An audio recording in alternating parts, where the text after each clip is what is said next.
성경 말씀 함께 읽겠습니다.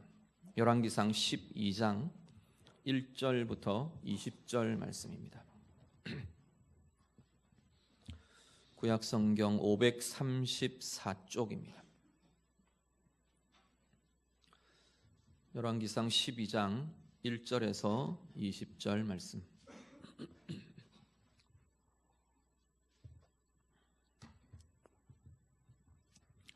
말씀 다 함께 읽겠습니다. 르호보암이 세겜으로 갔으니 이는 온 이스라엘이 그를 왕으로 삼고자 하여 세겜에 이르렀음이더라.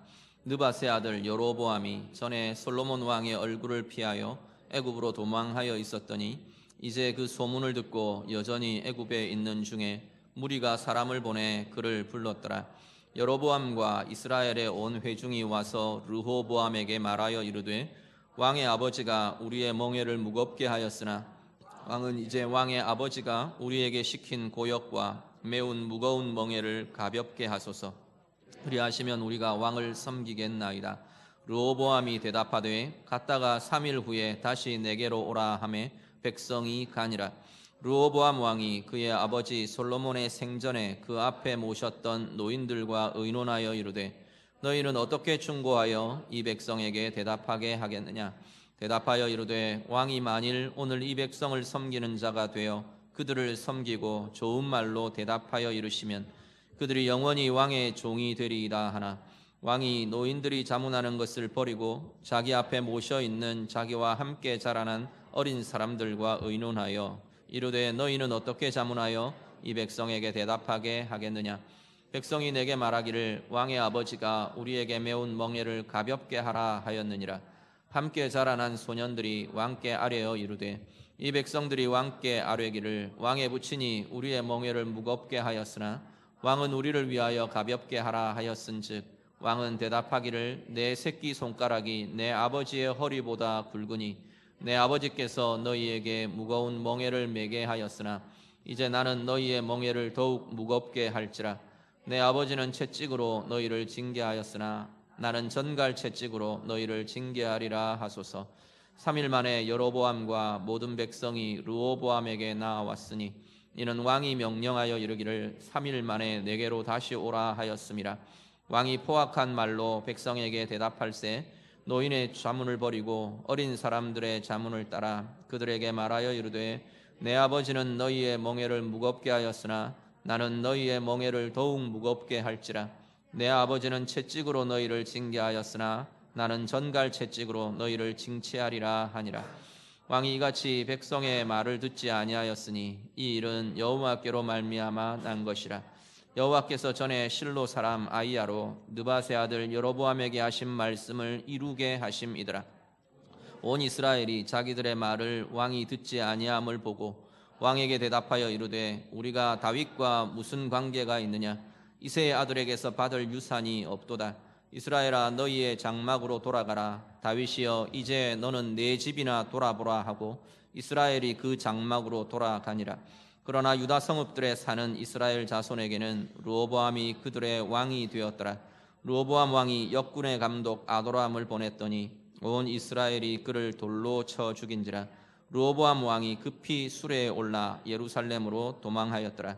이에 이스라엘이 다윗의 집을 배반하여 오늘까지 이르렀더라. 온 이스라엘이 여로보암이 돌아왔다 함을 듣고 사람을 보내 그를 공회로 청하여 온 이스라엘의 왕으로 삼았으니 유다 지파 외에는 다윗의 집을 따르는 자가 없으니라. 아멘.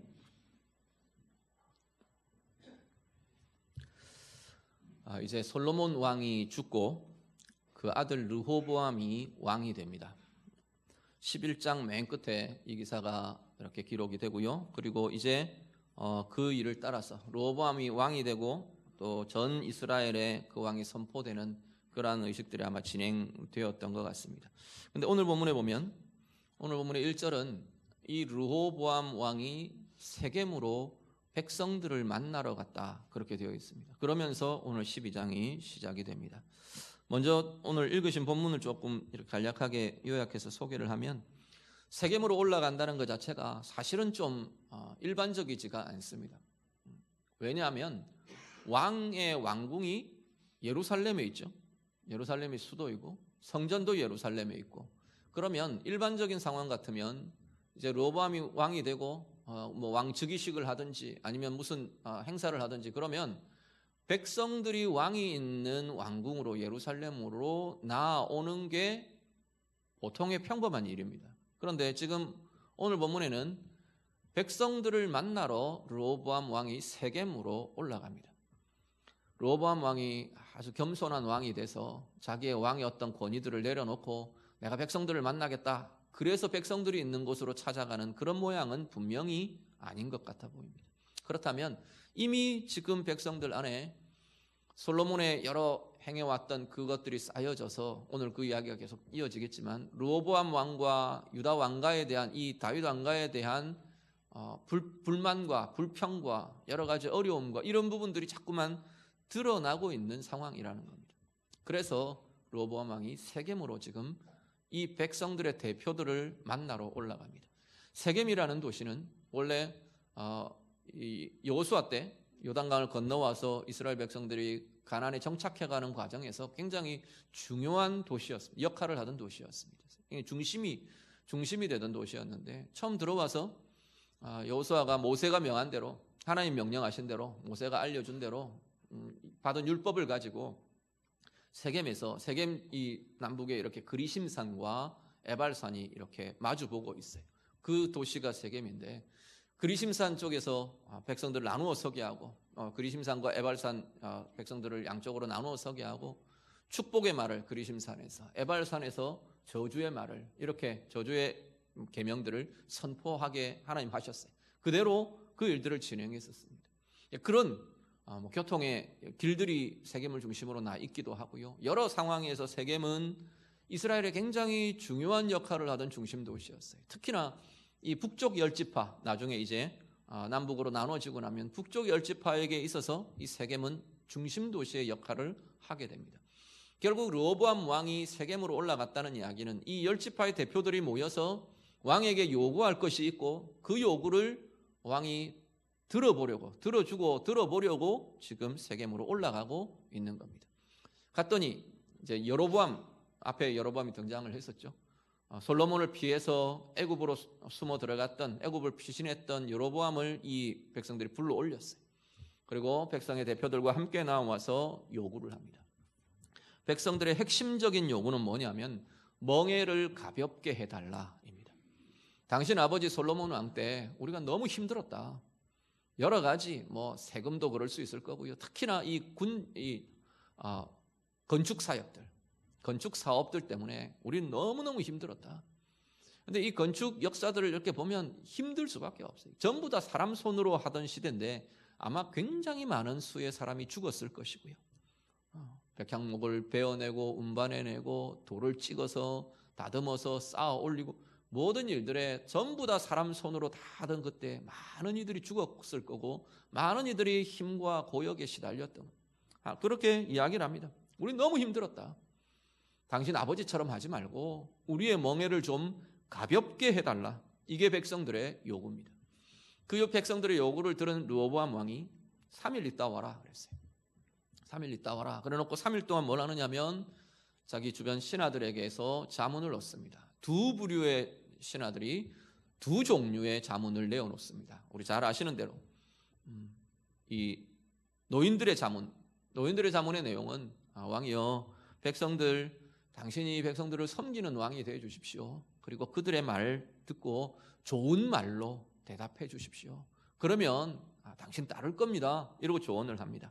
그리고 젊은이들의 자문을 듣습니다. 아마도 이 노인들의 자문을 들은 르호보암이 탐탁지 않았던 것 같아요. 그래서 자기 또래 젊은 신하들의 뜻을 묻습니다. 그랬더니 이들이 뭐라 그러냐면, 왕이여, 당신 얕보이면 안 됩니다. 그런 말이 있지는 않지만 의미상은 지금 그렇습니다. 가서 더 강하게 이야기하십시오. 내 아버지 솔로몬의 허리보다 내 엄지손가락이 내 새끼손가락이 더 굵을 거다. 그러면서 이야기를 하라는 거예요. 그러면서 너희들이 멍에를 가볍게 해달라 그러느냐? 어림없다. 나는 멍에를 더 무겁게 하겠다. 그리고 내 아버지가 너희를 채찍으로 징치하며 징계했다면 나는 전갈 채찍으로 징치할 거다. 그렇게 말하십시오 이야기를 하는 겁니다. 정갈 채찍은 이 끝이 갈라져서 끝에 이 쇳덩이가 달려있는 채찍이에요.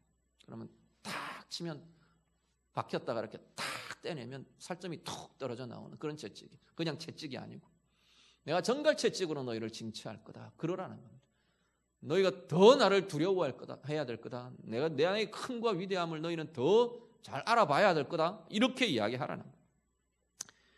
그 이야기를 그대로 르호보암이 이 젊은이들의 의견을 수용을 합니다. 아마도 그게 가장 자신의 마음에 흡족했던 것 같아요. 백성들에게 이야기합니다. 결과는요, 이 이스라엘의 북쪽 10지파가 떠나갑니다. 뭐라 그러냐면, 다윗이여, 너희가 우리와 무슨 상관이 있느냐? 다윗 집안이여, 너는 내 집이나 돌아보라. 오늘 설교의 제목 그렇게 잡았는데, 내 집이나 돌아보라. 그러고 떠나갑니다. 여로보암을 왕으로 세우고 뒤에 북쪽 이스라엘이라는 나라를 세우게 됩니다. 자, 오늘 본문을 이렇게 보시면서요, 한 두 가지 정도 좀 고민을 하려고 합니다. 먼저 한 가지는 오늘 본문에 반복되는 단어가, 중요하게 반복되는 단어가 하나 있는데 그게 뭐냐면 멍에라는 단어입니다. 4절을 같이 보시죠. 4절 말씀 같이 읽습니다. 왕의 아버지가 우리의 멍에를 무겁게 하였으나 왕은 이제 왕의 아버지가 우리에게 시킨 고역과 매운 무거운 멍에를 가볍게 하소서. 그리하시면 우리가 왕을 섬기겠나이다. 아멘. 백성들이 와서 멍에를 가볍게 해주십시오 하고 요구를 합니다. 자, 보면 계속 오늘 본문의 12장에 반복이 됩니다. 4절, 9절, 11절, 14절 계속 이 멍에라는 단어가 계속해서 반복이 됩니다. 그 이야기는 지금 이 시대의 백성들이 이 인생의 멍에, 이 고역과 이 왕의 통치로 인한 멍에 때문에 고통하며 힘들어하고 있다라는 이야기입니다. 그걸 이야기합니다. 멍에는요, 솔로몬에게서부터 시작됐습니다. 솔로몬이 백성들에게 무거운 멍에를 지웠어요. 우리는 솔로몬에 대해서 이야기할 때 보통 이야기하고 떠오르는 제일 중요한 주제들이 보통 지혜, 부귀와 영화, 번영, 이런 것들, 명예, 이런 것들이 떠오릅니다. 그런 것들이 부각되어 있고요. 그런데 오늘 12장에는 솔로몬의 이 통치와 이 시대가 낳은 결과는 뭐라고 말하느냐면 백성들의 멍에라고 말하는 겁니다. 백성들이 짊어진 무거운 멍에라고 말하는 겁니다. 우리가 다시 앞으로 좀 앞에 부분들을 생각해 보면 하나님이 솔로몬을 왕으로 삼으실 때 솔로몬 입으로도 그렇게 고백했고 하나님이 솔로몬에게 가지셨던 기대는 이 백성들을 그 지혜로, 하나님이 주시는 지혜로 하나님의 백성답게 은혜로 그 솔로몬의 이름답게 평강으로 그렇게 이끌어가고 그렇게 세워가기를 하나님은 원하셨고 솔로몬도 그렇게 하나님 앞에 서원을 했었어요. 그런데 솔로몬의 평생의 통치의 결과, 그 낳은 결과는 결국 이 이스라엘 백성들이 무거운 멍에로 힘들어하며 고통하는 그 삶을 낳고 말았다라는 겁니다. 그리고 이어지는 르호보암이요. 아들 르호보암은 뭐라고요? 이 멍에를, 이 고역을 나는 더 무겁게 하겠다. 그러고 지금 큰 소리를 치고 있는 겁니다. 무엇 때문에? 자기 자존심 때문에. 무엇 때문에? 내 기득권을 지키고 더해가게 하기 위해서 르호보암 왕은 이 백성들의 멍에를 더해가게 하겠다 말합니다. 우리가 하나 기억하셔야 할 것은 하나님의 길과 우리가 하나님의 길과 하나님의 마음에서 떠날 때 우리의 인생에는 멍에가 지워집니다. 무거운 짐이 짊어져 지게 되는 것을 보게 됩니다. 내 자신이 그 멍에를 짊어지게 되고요. 또 나와 함께하는 사람들에게 내가 하나님의 길과 하나님의 마음을 떠남으로 인해 멍에를 지우게 되더라라는 겁니다. 하나님이 우리를 향해 갖고 계신 하나님의 뜻과 계획은 우리가 짐을 짊어지는 게 아니라 우리의 멍에와 우리의 짐을 풀어주시는 것이, 우리 인생의 멍에와 인생의 짐을 풀어주시는 게 하나님이 우리를 향해 갖고 계신 하나님의 뜻이고 계획입니다. 말씀 한 구절을 보시죠. 갈라디아서 5장 1절 말씀. 갈라디아서 5장 1절 같이 읽습니다. 그리스도께서 우리를 자유롭게 하려고 자유를 주셨으니 그러므로 굳건하게 서서 다시는 종의 멍에를 매지 말라. 아멘. 예수님 그리스도께서 하셨다라는 것의 대부분은 십자가의 사역이 갖고 있는 중요한 핵심적인 의미입니다. 예수님께서 십자가를 지시고 죽으시고 부활하시고 그 길을 행하시며 구속의 사역들을 감당하신 결과 우리에게 뭘 하기 위해서 그렇게 하셨느냐? 우리를 자유롭게 하려고 하셨다는 겁니다. 죄의 짐, 죽음의 멍에, 인생의 고통, 이것 아래 짓눌려 있는 우리의 인생에 대해서 예수 그리스도의 십자가의 길을 가신 것이, 주님이 십자가의 길을 가심이 이것들을 풀어주려고 하셨다는 것. 이것들에서 풀려나고 자유롭게 하고 정말 은혜의 힘으로 자유한 자로 살아가는 그 은혜를 주려고 너희를 위해 예수님이 생명 주셨다는 겁니다. 그런데 우리는 자꾸만 더 우리의 인생을 살아가면서 예수를 믿는다고 하면서 또다시 우리는 인생의 짐을 또 아니면 서로에게 멍에를 지우며 메우며 그렇게 살고 있는 건 아닌가. 오늘 우리도 다시 한번 돌아보실 수 있기를 바랍니다. 예수님이 우리를 위해 그렇게 하셨어요. 마태복음 11장에도 동일하게 이야기합니다. 예수님이 직접 선포하세요. 수고하고 무거운 짐진 자들아 다 내게로 오라. 어떻게 해요? 내가 너희를 쉬게 하리라 말씀합니다. 참 자유를 주겠다, 참 쉼을 주겠다, 참 생명을 주겠다. 주님이 그 이야기를 하세요. 이사야 58장 가면 하나님께서 우리 서로에게도 그것을 요구하십니다. 58장 6절 내가 기뻐하는 금식은 흉악의 결박을 풀어주며 멍에의 줄을 끌어주며 압제당하는 자를 자유하게 하며 모든 멍에를 꺾는 것이 아니겠느냐. 이스라엘 백성들이 자기들 서로 이렇게 나는 금식한다, 나는 사흘에 하루 금식하고 아니면 나는 한 달에 몇 번 금식하고 그게 막 자랑인 거예요.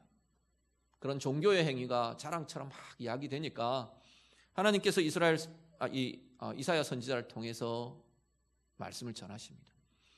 내가 너희들 그런 거 자랑하며 막 자기 생색내고 자기 드러내는 그 금식을 내가 기뻐하겠느냐. 내가 기뻐하는 금식은 이런 거다. 뭐라고요? 흉악의 결박을 풀어주며 멍에의 줄을 끌어주며 압제당하는 자를 자유하게 하며 모든 멍에를 꺾는 것이다. 우리 서로가 그 어깨에 짊어지워지는 멍에들을 꺾어버리고 풀어주고 자유하게 해주고 그걸 하나님이 우리에게 원하신다는 거예요. 하나님께서 우리에게 그렇게 해주셨듯이 우리 서로도 그렇게 하기를 원하신다고 말씀하시는 겁니다. 오늘 우리의 삶을 돌아보시길 바랍니다. 하나님의 길과 마음에서 떠난 삶은 멍에를 자신이 짊어지고 다른 사람들에게 짊어지우게 됩니다. 제가 뭐라고 표현했냐면 하나님의 길과 마음에서 떠난 삶은 그랬어요. 삶 대신에 하나님의 길과 마음에서 떠난 왕은 자신이 멍에를 짊어지고요, 백성들에게 그 멍에를 짊어지우게 됩니다. 권력을 가진 이들이 하나님의 길과 하나님의 마음에서 떠나면 그 권력 아래에 있는 사람들이 반드시 그 멍에를, 그 고역을 짊어지게 됩니다. 또 다르게요, 하나님의 길과 마음에서 떠난 부모는 자신이 그 멍에를 짊어집니다. 그리고 그 자녀들이 그 멍에를 짊어지게 됩니다. 권력자들, 왕 이야기하면 솔로몬 왕은 무슨 멍에를 짊어졌습니까? 솔로몬 왕이 멍에를 안 짊어졌어요? 그러면서 계속 공허에 빠지고 하나님 앞에서의 방황에 빠지고 혼란에 빠지고 오죽했으면 전도서 마지막 노년의 전도서를 기록하면서 다 헛되다 그리고 공허함을 고백할까요? 그리고 두고두고 이스라엘의 역사 가운데 솔로몬의 죄 때문에 이스라엘은 나누어졌다고 그 멍에를 뒤집어 쓰는 겁니다. 부모들이 멍에를 씁니다. 우리 자신이 그렇게 함으로 내가 멍에를 짊어져요. 짐을 짊어져요. 우리 아이들이 그 짐을 짊어져요. 우리 관계가요, 하나님의 길과 마음에서 떠난 관계는 그 관계의 당사자들 서로가 짐과 멍에를 짊어지게 되더라는 겁니다. 하나님의 길과 하나님의 마음에서 떠난 일은, 하나님의 길과 마음에서 떠난 직분은 어떤 것이라도 여기에 다 해당되게 될 겁니다. 오늘 우리는 정말로 하나님의 은혜로, 예수 그리스도의 은혜로 멍에를 깨며 풀어주며 우리의 짐이 가벼워지며 그렇게 살아가는 삶입니까? 아니면 내 어깨에 자꾸만 더 짐이 더해지는 것 같고 내 인생의 무게가 고통으로 멍해로 자꾸만 묶이는 것 같고 아니면 나로 인해 다른 인생과 다른 삶들이 다른 나와 함께하는 사람들이 그 어깨에다 내가 자꾸만 짐을 올리고 멍해를 씌우고 그러는 삶이 되나요? 오늘 우리가 다시 한번 돌아보실 수 있기를 바랍니다. 정말 하나님의 뜻대로 우리 주님이 우리를 위해 행하신 그 사역의 아름다운 결실대로 우리가 점점 더 우리의 인생과 우리의 영혼과 우리의 삶이 멍에가 끌어지며 짐이 풀어지며 하나님 앞에서 자유함과 은혜로 나아가는 은혜의 삶이 되시기를 간절히 바랍니다. 더 나아가서 우리 자신을 통해 우리를 통해 다른 사람들이 짐을 짊어지게 하는 것이 아니라 그 짐들을 풀어주고 가볍게 해주고 자유하게 해주고 하나님의 평강으로 은혜로 이끌어주고 세워주는 은혜의 통로로 사시는 우리 모두의 삶이 다 되시기를 우리 주님 이름으로 축복합니다. 10절에서 11절을 같이 봅니다. 오늘 본문 10절과 11절 한 번 더 같이 읽습니다. 함께 자라난 소년들이 왕께 아뢰어 이르되 이 백성들이 왕께 아뢰기를 왕의 부친이 우리의 멍에를 무겁게 하였으나 왕은 우리를 위하여 가볍게 하라 하였은즉 왕은 대답하기를 내 새끼손가락이 내 아버지의 허리보다 굵으니 내 아버지께서 너희에게 무거운 멍에를 매게 하였으나 이제 나는 너희의 멍에를 더욱 무겁게 할지라. 내 아버지는 채찍으로 너희를 징계하였으나 나는 전갈 채찍으로 너희를 징계하리라 하소서. 아멘. 한 가지 더 오늘 본문에서 나타나는 문제를 좀 보려고 하는 건 자기 중심의 문제입니다. 르호보암 왕에게서 나타나는 중요한 문제가 이 자기 중심의 문제입니다. 르호보암이 뭐라고 이 젊은이들의 자문을 빌어서 뭐라고 이야기하느냐면 내 새끼손가락이 내 아버지의 허리보다 더 굵을 거다 그렇게 말합니다. 아버지 그늘에 자기가 가리기 싫은 거예요. 아버지보다 약하게 보이기 싫어요. 이 말은 젊은 신하들의 말이지만 젊은 신하들의 말이라는 건 분명히 지금 흐름상 르호보암이 좋아할 말을 지금 내어놓는 겁니다. 그래서 르호보암이 채택하고 백성들에게 가서 그 이야기를 지금 내어놓습니다. 아버지의 그늘에 가리기 싫어요. 아버지 잘난 아버지잖아요. 대단한 아버지였잖아요. 대단한 왕이었잖아요. 그 그늘에 그 영광의 빛에 내가 위축되고 작아지고 소외되고 싫은, 그래서 더 자기를 과시합니다. 내가 내 아버지보다 더 크다, 더 위대하다, 더 힘있다, 니네들이 나를 두려워하게 될 거다. 그걸로 백성들을 꺾어 가려고 합니다. 그렇게 자기 중심에 사로잡히는 사람들은 상황에 대해서나 다른 사람들에 대해서 하나님의 마음으로 대할 수가 없게 됩니다. 그냥 정상적인 상황 같으면, 그냥 평범한 상황 같으면 백성들이 나와서 우리 당신 아버지 때 너무 힘들었습니다. 당신 아시지 않습니까? 르호보암이 모르겠어요?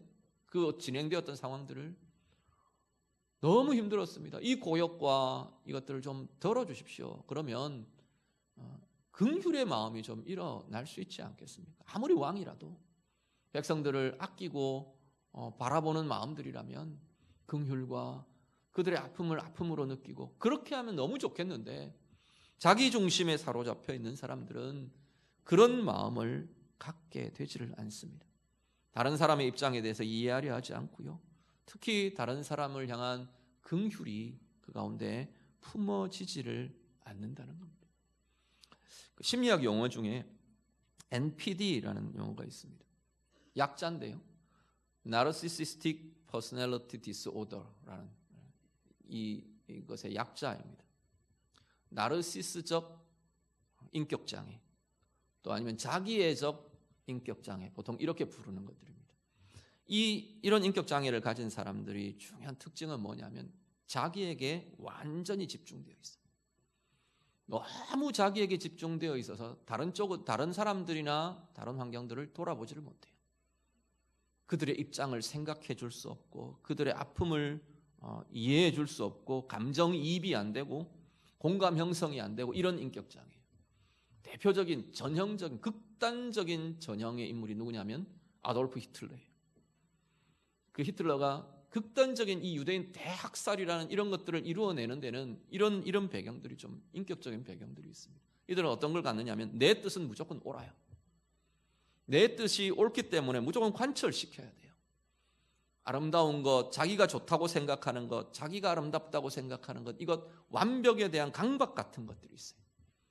그런데 이게 인격장애자들은 그렇고요. 우리는 인격장애까지는 아니잖아요. 그렇지만 대부분의 사람들이 이러한 경향성들을 다 갖고 있어요.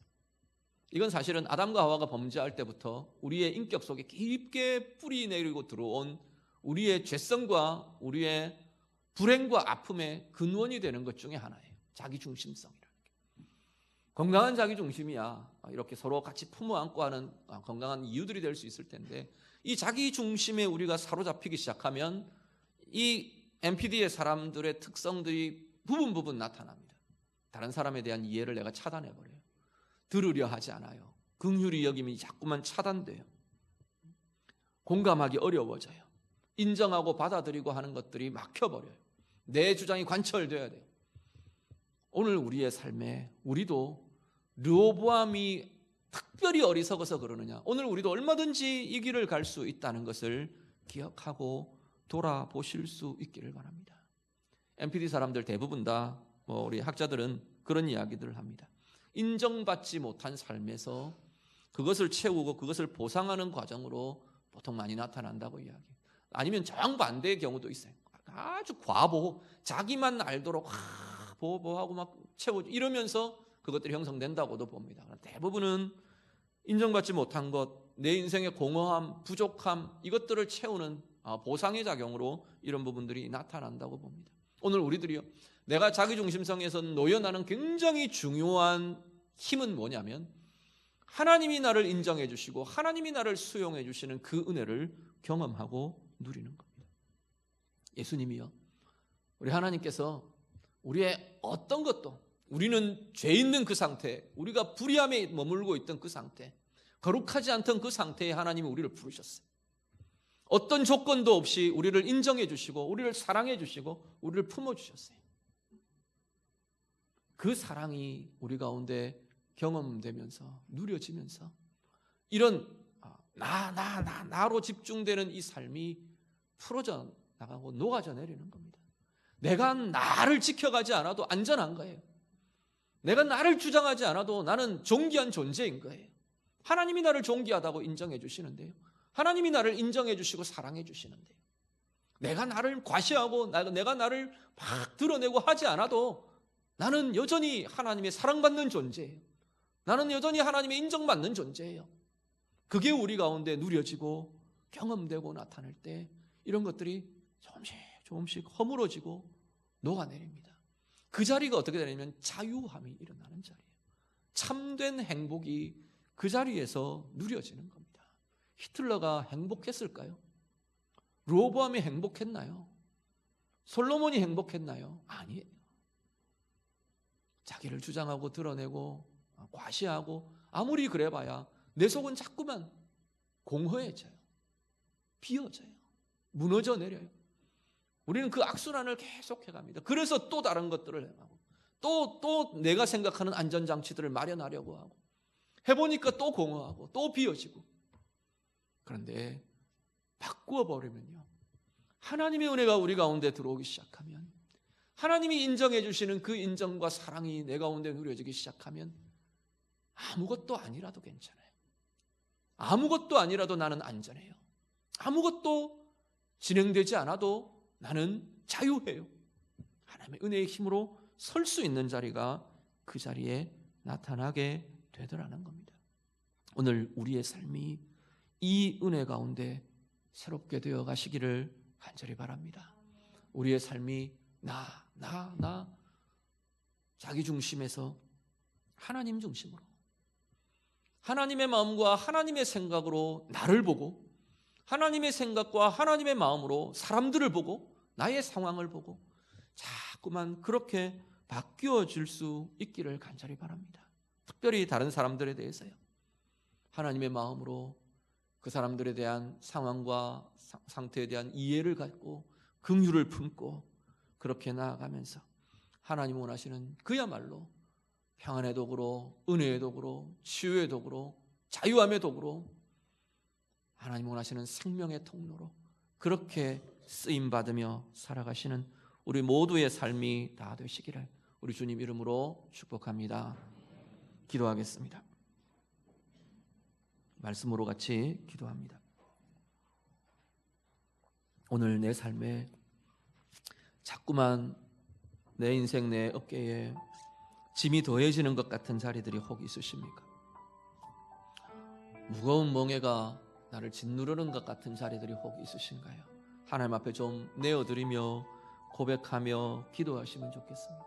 특별히 내가 하나님의 길로 행하며 하나님의 마음으로 행하며 우리 주님의 뜻이 우리가 자유하게 되는 것이고 자유롭게 하고 멍에를 끌어주시는 것이 하나님이 우리를 향한 하나님의 뜻인데, 주님의 은혜로 하나님 내가 이거 날마다 더 아름답고 부유하게 누려가는 인생이 되기를 원합니다. 우리 같이 기도하시고요.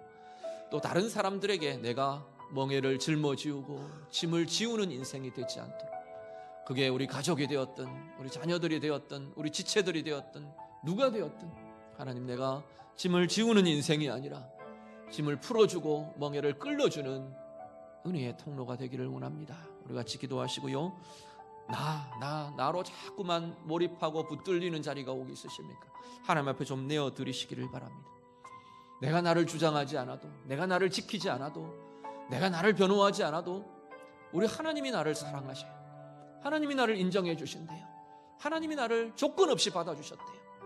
그 사랑과 그 은혜가 우리 가운데 좀 누려지는, 그 누려짐의 깊이가 더해지고 커지는 하나님 은혜의 삶이 되기를 원합니다. 우리 같이 기도하시고요.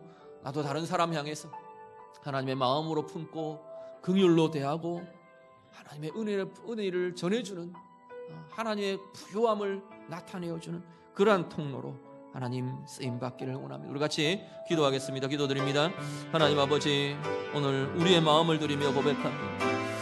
하나님, 우리 주의 자녀들 마음과 영혼과 심령 속에 하나님 인생의 멍에, 인생의 짐 무겁게 짊어지워지는 자리가 있습니까? 하나님 은혜를 더하여 주시고 하나님 긍휼을 더하여 주시옵소서. 우리 주님, 우리를 위해서 우리를 자유롭게 하려고 십자가를 지셨다 하셨습니다.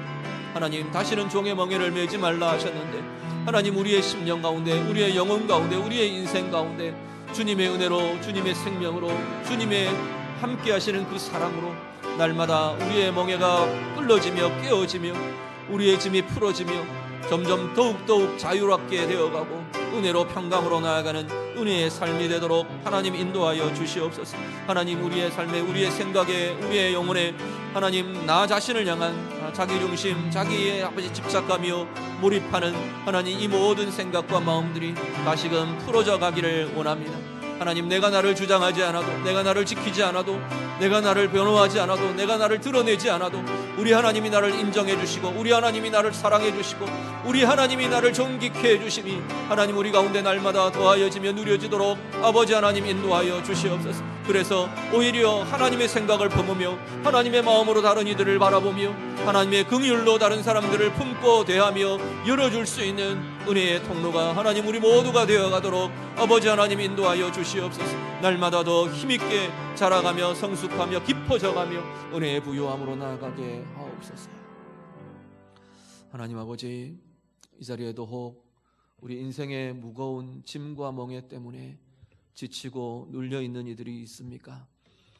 하나님 만져주시고 하나님 찾아와 주시고 주님 만나주시고 우리 주님의 십자가의 구속의 은혜가 우리를 자유롭게 하며 우리를 새롭게 평안으로 인도하는 은혜의 힘으로 나타나게 하여 주시옵소서. 우리 자신, 자기중심, 자기에게 사로잡힌 그 마음들이 주님의 사랑 때문에 풀어져 가기를 원합니다.